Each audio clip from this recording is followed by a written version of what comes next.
O desenvolvimento da placenta e dos anexos embrionários se faz com etapas que ocorrem ao longo das semanas após a implantação do embrião. Com este vídeo, você ficará por dentro das principais transformações que ocorrem no feto e entenderá por que o cuidado materno deve ser redobrado a partir do momento da concepção. Preste muita atenção no modo que o desenvolvimento ocorre.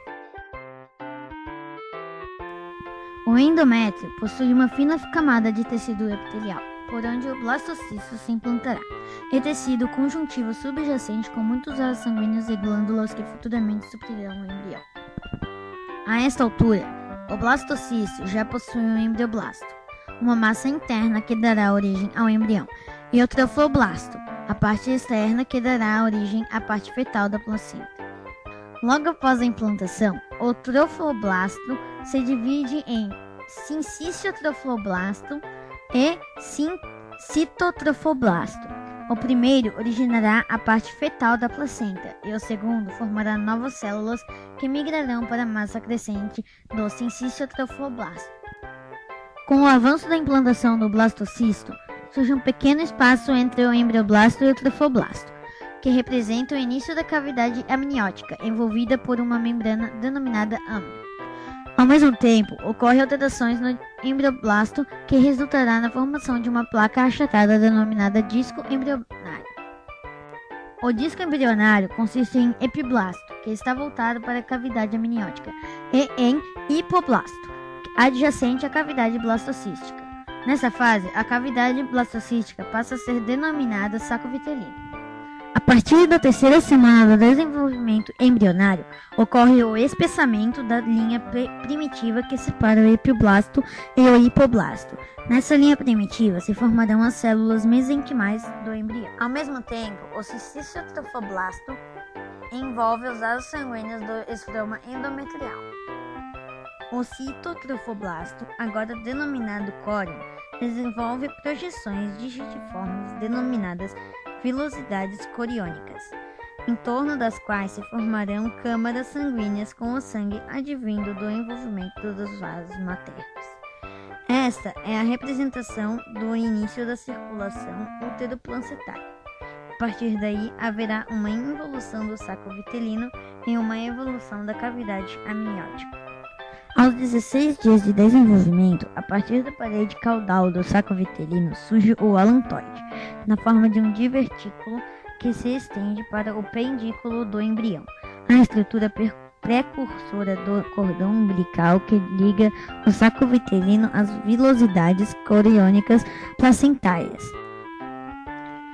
A evolução do saco amniótico é máxima e o faz preencher quase totalmente a cavidade coriônica, enquanto o saco vitelino é incorporado ao embrião como intestino primitivo.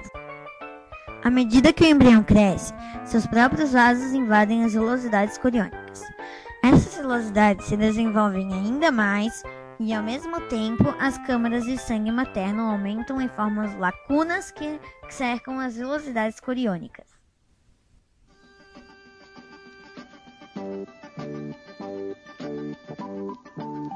O alantoide tem a função de formar os vasos sanguíneos que servirão à placenta, persistindo durante o desenvolvimento como a linha úraco precursora do ligamento umbilical mediano.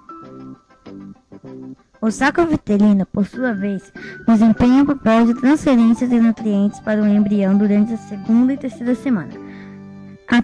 Atua na formação do sangue a partir da terceira semana até o início da atividade hematopoéticas, que ocorre na sexta semana. O córeo formará a parede do saco coriônico, dentro do qual o embrião e os sacos amniótico e vitelínico estão suspensos pelo pedículo do embrião. O âmnio contém líquido amniótico, onde o embrião flutua estando suspenso apenas pelo cordão umbilical. O líquido amniótico permite o crescimento externo simétrico do embrião, evita a aderência do âmnio, protege o embrião contra impactos e atua na temperatura corporal. A placenta é o local fundamental das trocas de nutrientes e de gases entre a mãe e o feto. É dividida em porção fetal, que se origina a partir do saco coriônico, e porção materna, que deriva do endométrio. Desempenha as funções de proteção, nutrição, respiração, excreção e produção de hormônios. Logo após o nascimento, a placenta e as membranas fetais são expelidas do útero. Circulação placentária.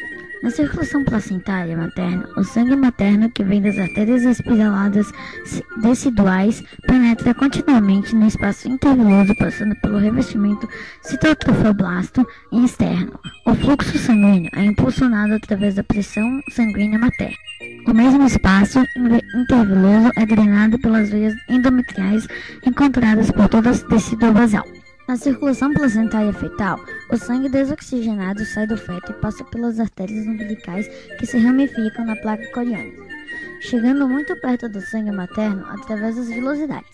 O sangue fetal oxigenado passa pela veia umbilical que acompanha as duas artérias umbilicais. A membrana placentária também é chamada de barreira placentária. Mas será mesmo uma barreira? Muitos componentes prejudiciais podem atravessar a chamada barreira, devido à alta permeabilidade que aumenta proporcionalmente ao decorrer da gestação, devido à aproximação entre os capilares maternos e fetais. Dentre eles, podemos citar agentes infecciosos como rubéola, vírus associado ao sarampo, varíola, varicela e poliomielite.